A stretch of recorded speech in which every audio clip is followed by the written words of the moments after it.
and welcome back to the Paul Murrell Show. For my Facebook friends that are just joining me for the first time, welcome. I'm glad you all are here. I know the show has been centralized around talking about crypto a lot. We're going to widen the net. I want to try and get as many viewers as I can, of course. So we're going to talk about everything. I did want to start, though, a little bit, tell you a story. It is crypto related. So it's funny, though. So bear with me here, okay?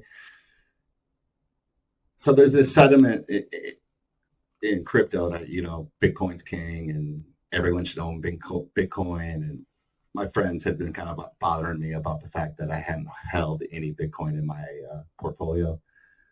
And they finally broke me. And I watched the Michael Saylor masterclass on Bitcoin. And he kind of sold me on it.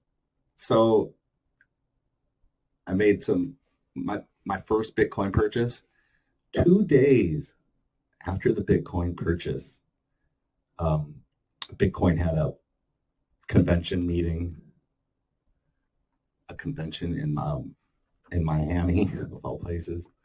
And whoever put this thing together thought that it was a good idea to put Max Kaiser as the face of Bitcoin. And let me just show you the video I came across 2 days after I bought some Bitcoin. Give me a second here. Bring it up.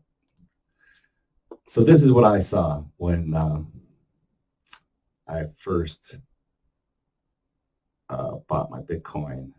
Give me just a second. I'll have to edit this down probably.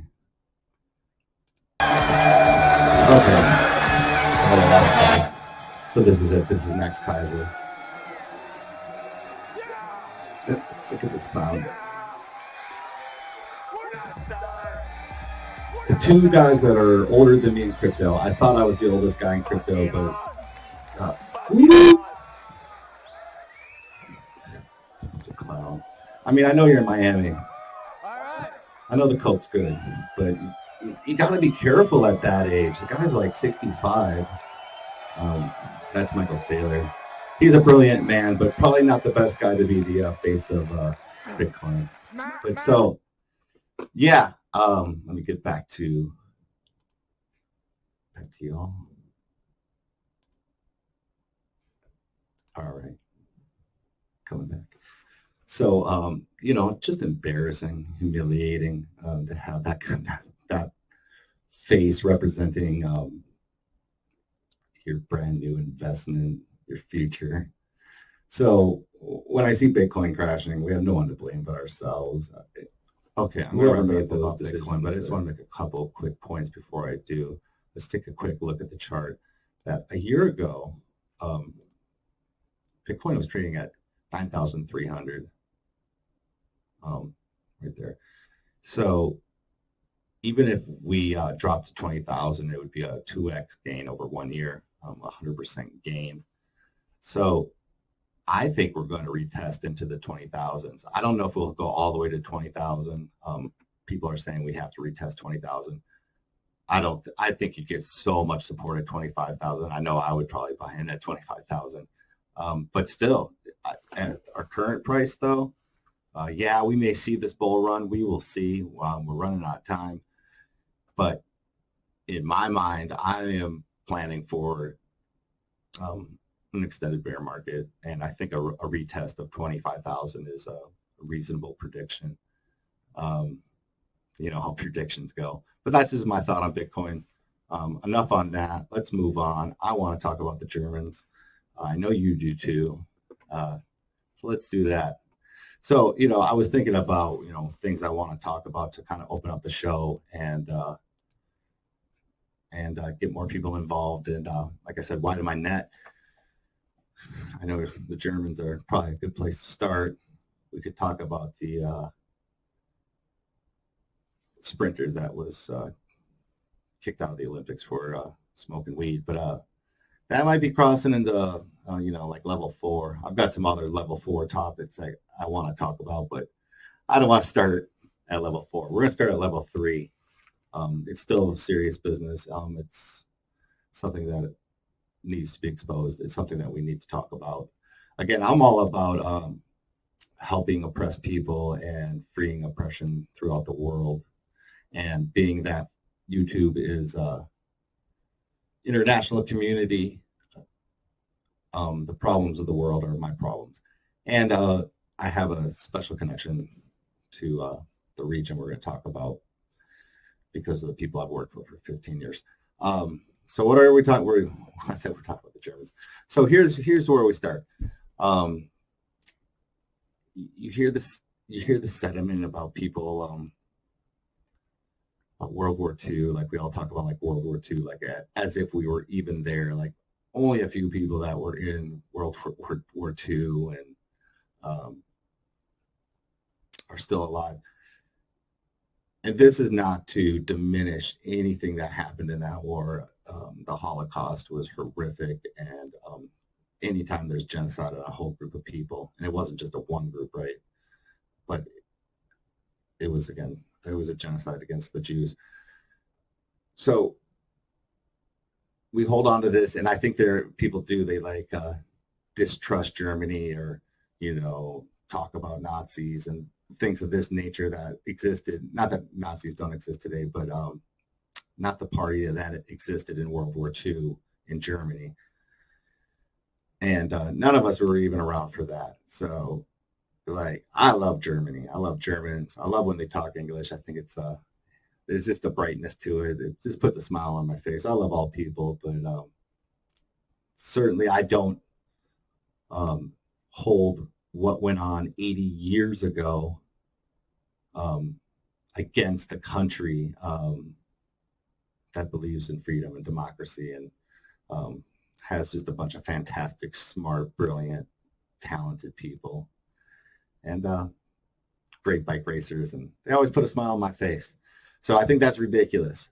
But in the world now, in the one we live in right now, there's concentration camps. Let's talk about the Xinjiang region of China, where you have an ethnic minority.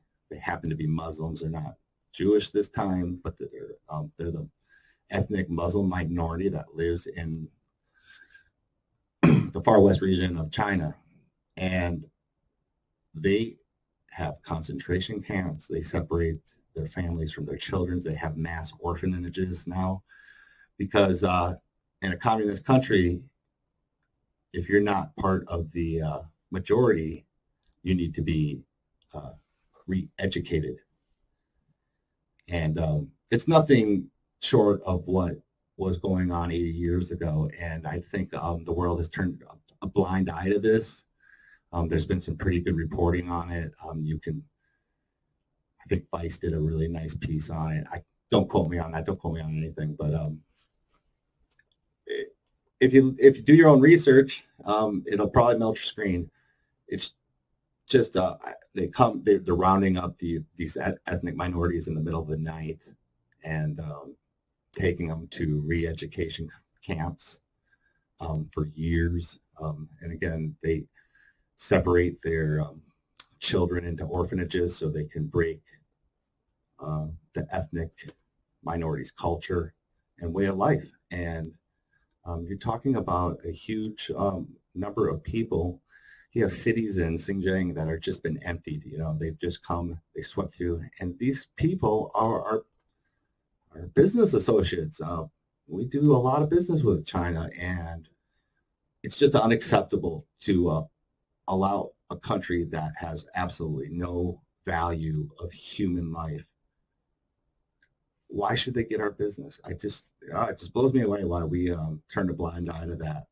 And so many human rights violations. And we're going to talk a lot about China. You guys know about the WhatsApp? I hope you don't have WhatsApp.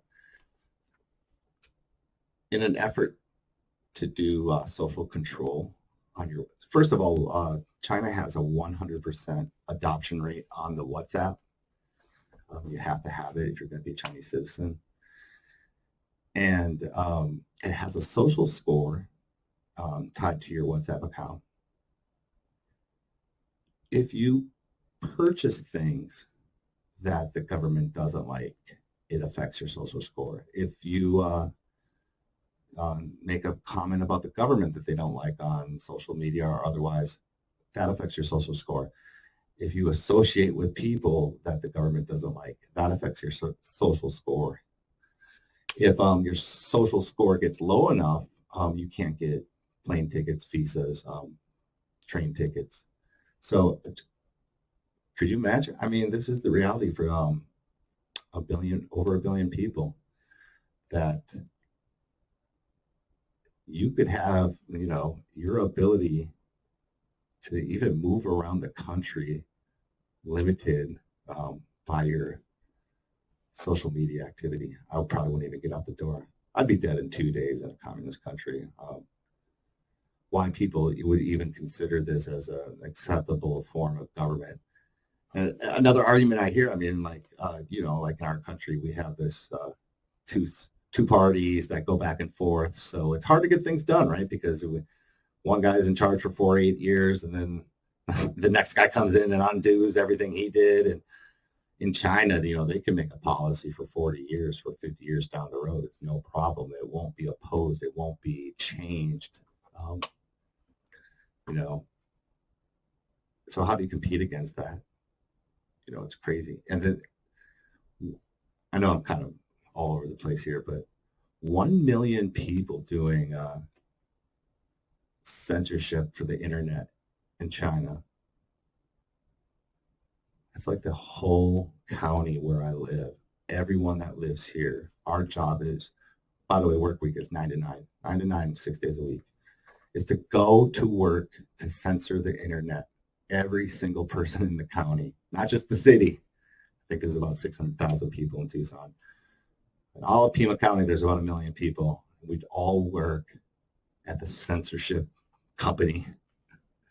Just incredible. I mean, I read some articles about Chinese university students abroad and how tightly their behavior is monitored, and how their if you are a pro-democracy student, say in Australia or other places. Australia has a huge Chinese university population. It makes up 10% of the whole student body, I believe,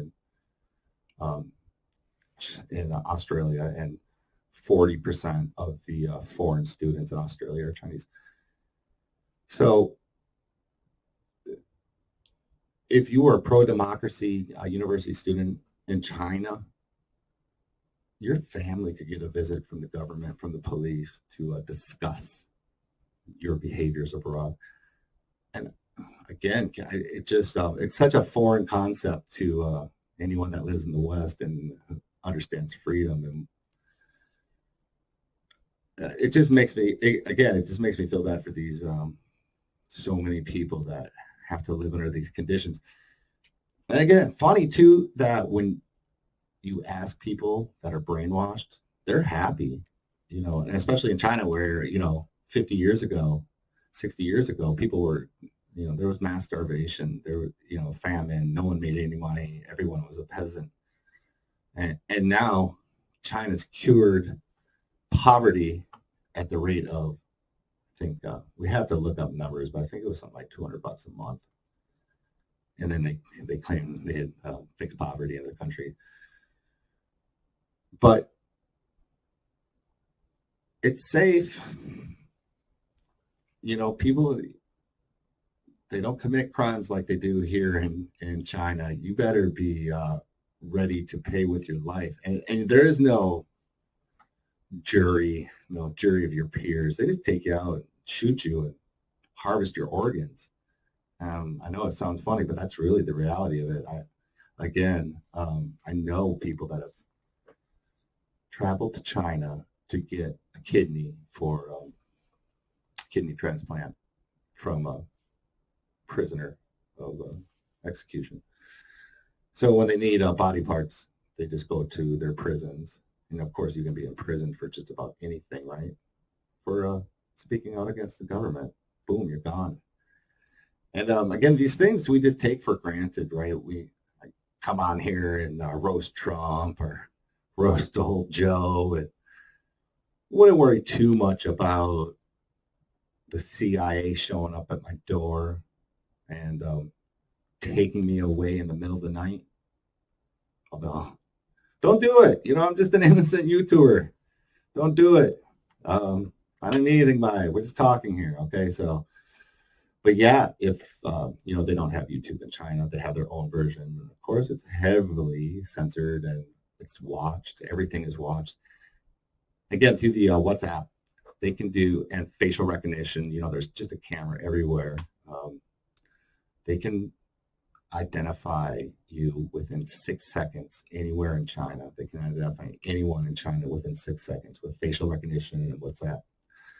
So, yeah, like I said, everything ties back into, there's no bubbles, everything is interconnected. And when we're talking about crypto and blockchain, these technologies are coming. It's part of the future. At least it's part of, I believe, our future. But again, with it, and even China has their own digital currency, the yuan. That's part of the reason why they probably got rid of Bitcoin. You're not up to speed on everything crypto. About a month ago, China again had banned Bitcoin, a move they've done in the past, but this time I guess they put their foot down because they want to manipulate the market for their own digital currency. Again, an asset that they can't control and they can't devalue is of no interest to the communists. But they made a big move by kicking out all the miners too, and Bitcoin mining, especially in China where energy is cheap, is highly profitable. So they just took a big chunk of their own money and gave it away to their neighbors in Kazakhstan. And I know Miami's trying to get them Texas and anywhere else in the world where you can get cheap energy. And okay, we'll talk about that. I know I'm trying to widen the net here and not talk so much about crypto, but everything is connected, and blockchain could certainly help people in these poor countries. And you see it in Latin America, just to try and tie this into everyday life for everyone, not just people that are interested in the currency. You see it in Latin America happening. Already El Salvador has adopted Bitcoin as a legal tender. And you see all these Latin American countries getting on board with that. I digress. Back to China. So yeah, the Chinese government, highly controlling. You have to be, I guess, to get communism to work. And so what they're doing here in the Xinjiang region is rounding up all the Muslim minorities and taking them away to concentration camps, and of course separating them from their families. And we talk about that with our own country and the border, but this is on a scale far beyond anything that has happened in our country. So something to know, something to think about. Again, do your own research, but my heart goes out to the people of China. I love Chinese people. This is only about their government. This is not about the people. I work for the Chinese. I spent 16 years of my life in the service of Southeast Asians with a heavy influence on Chinese people. So the people are great. I love them. They always bring food to their appointments. So who isn't going to love that? But their government, not so much. I'm just not a communist. I don't believe in it. It's because of, I think, okay, communism as an idea, it's a good idea, right? We take care of each other and all that, but because of corruption, it just doesn't work, and because it takes away your motivation. Why should I go and work hard or I'm going to get the same amount of money?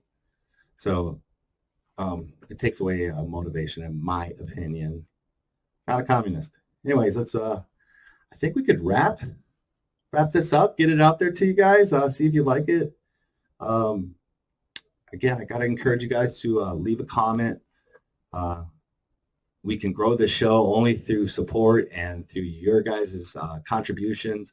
I'd love to just hear your ideas or thoughts or some things you want to talk about. I know, like I said, I've got level 4 things I want to talk about, but I don't want to go there yet. I don't want to offend too many people until I got some people to offend. But like I said, this is not just a show about crypto. Everything is tied together. The world is a web. So we'll talk about everything. We're going to keep exploring some new ideas, and when there's something good to talk about in crypto, I'm going to do that. That's part of my show, but we're in a bear market. All right. You're not supposed to say that on television, but it looks like a bear market to me. And so, there's nothing to talk about when we're in a bear market. So we'll talk about other things. So until next time, friends. And again, all of you guys joining me from Facebook, thank you. Again, leave a comment. Tell me what you're up to. We'll talk about it. Until next time, friends. Peace.